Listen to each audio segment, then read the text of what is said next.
Donald Trump just banned Canada. Not a tariff, not a threat, a ban.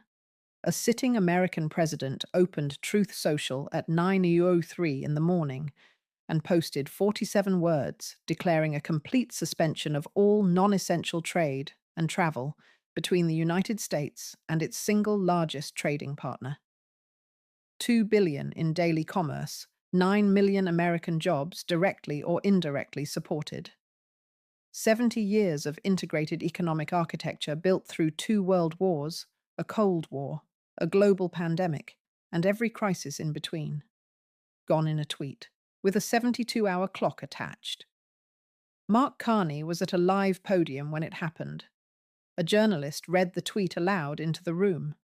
And what Carney did in the next 60 seconds on camera, on every major international broadcast feed, simultaneously in front of the assembled press corps of Canada, and the world produced a moment so constitutionally precise, so strategically devastating, and so immediately consequential that within 40 minutes the dollar had weakened, gold had risen, 3 G7 finance ministers had called Ottawa, and a Republican Senate committee chairman had gone on record questioning whether the President of the United States had the legal authority to do what he had just announced.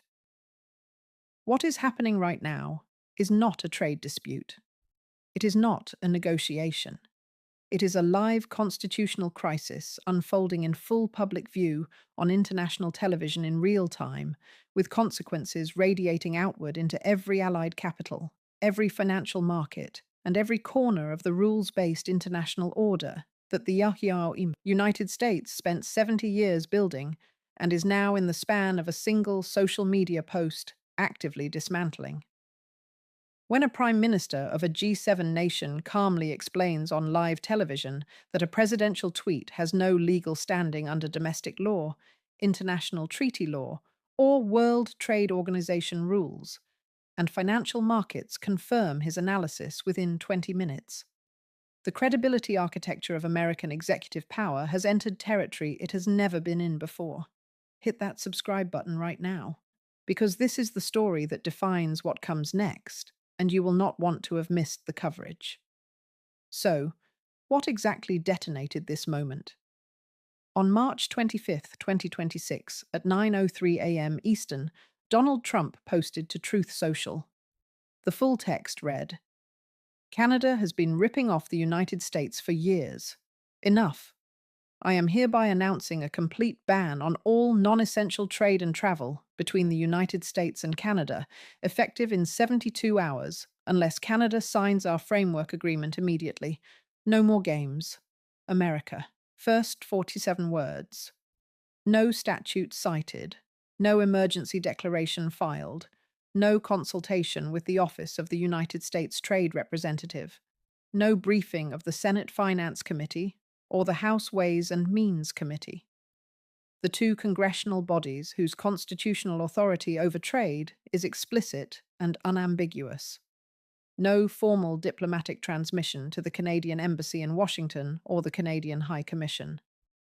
A social media post carrying the identical legal infrastructure of a post about a weekend, golf score, purporting to suspend the largest bilateral trading relationship in human history.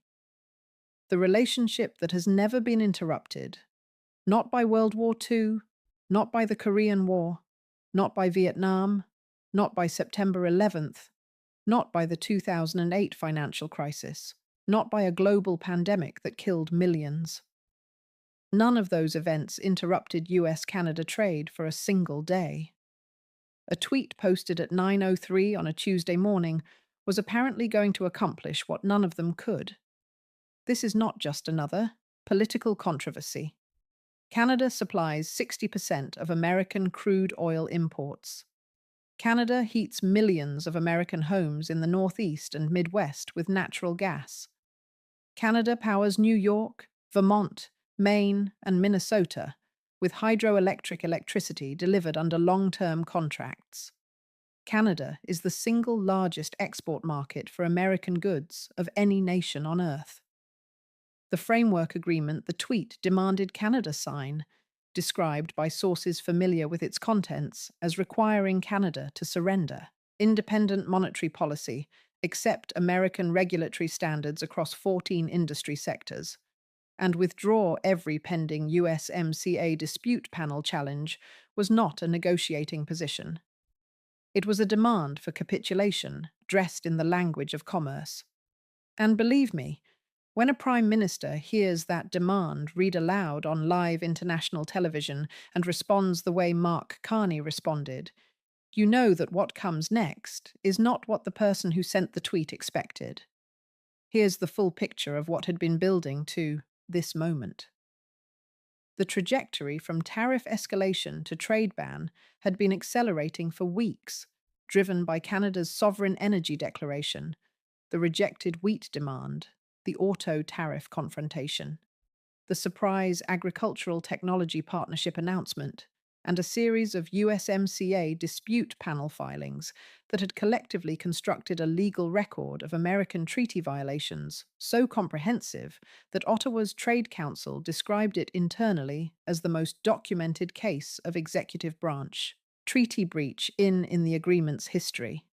But the approximate trigger came on March 22, 2026, when Canada's USMCA auto tariff challenge was accepted for expedited review by the Dispute Panel Secretariat. A procedural development the White House counsel's office apparently had not anticipated. The United States was now formally a respondent in an international legal proceeding operating on its own independent timeline, on its own rules, entirely outside the reach of executive action or social media declaration. According to reporting from the Washington Post and the Financial Times, the panel acceptance landed in the White House counsel's office on the morning of March 22nd and produced an internal reaction that sources described as incandescent. 3 days later, the tweet went out. Multiple sources familiar with the internal sequence described the ban announcement not as a calculated strategic escalation, but as a reactive impulse, the response of an administration that had run through its toolkit without producing compliance and reached for the largest available blunt instrument in the belief that the sheer scale of the threat would substitute for the coherence of a legal strategy. They were wrong. And what happened when that belief collided with Mark Carney standing at a live podium is the entire story.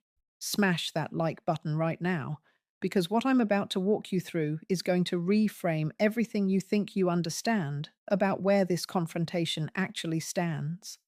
And here's where it really gets serious. At 9:03 a.m. on March 25th, the tweet posted, Mark Carney was midway through a live press conference on Canadian housing policy at the National Press Theatre in Ottawa. CBC, CTV,